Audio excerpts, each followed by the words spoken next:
सुप्रभात बच्चों, मेरा नाम मनीषा मेहता है। आज हम 9वीं कक्षा का विषय लघु कथा पढ़ेंगे।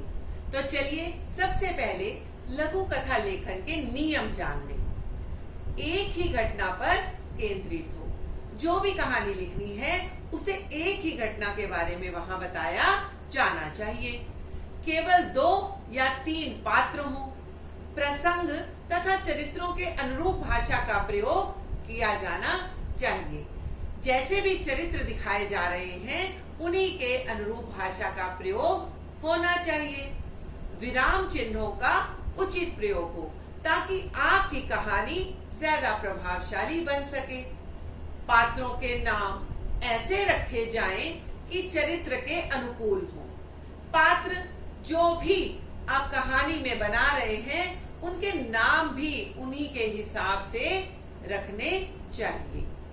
भाषा आकर्षक हो, मुहावरों का प्रयोग संभव हो तो किया जाए। अब कहानी की भाषा इतनी आकर्षक होनी चाहिए कि जो पाठक हैं वो आपकी कथा को पढ़ने पर मजबूर हो जाएं और जहां संभव हो मुहावरों का प्रयोग करें। यदि जरूरत है तभी मुहावरों का प्रयोग करें। और कथा में कोई संदेश हो या सोचने के लिए पाठक को प्रेरणा मिले, ऐसा अंत होना चाहिए। अर्थात आप जो भी लघु कथा लिख रहे हैं उससे कोई न कोई शिक्षा पाठक को अवश्य मिलनी चाहिए। प्रसंग, चरित्रों के अनुरूप भाषा, विराम चिन्हों का प्रयोग और संदेश देने वाली कहानी लिखनी चाहिए। तो चलिए एक कथा का उदाहरण देखते हैं। सुमित्रा देवी के यहाँ बरगद का एक बहुत बड़ा पेड़ था। यह पेड़ उन्हें अपने बच्चे की तरह प्यारा था। बड़ का पेड़ उनके पुत्र के जन्म से पहले उनके आंगन में पैदा हुआ था, इसलिए उन्होंने इसका नाम बड़कू रखा। अब देखिए यहाँ मुख्य पात्र है सुमित्रा देवी। ये माँ का पात्र है, इसलिए यहाँ पर नाम भी सुमित्रा देवी रखा गया है। तो इस तरीके से जो भी पात्र आपकी कहानी में हो उसका नाम भी पात्र के अनुरूप ही रखना चाहिए।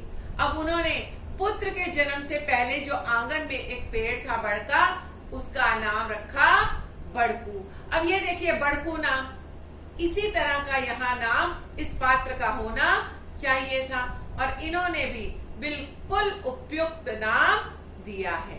तो ये जो हम कथा का एक उदाहरण पढ़ रहे हैं, आप इसमें पात्रों के नाम और उनकी भाषा पर भी ध्यान दें। सुमित्रा देवी 1 महीने से तीर्थ यात्रा पर गई हुई थी।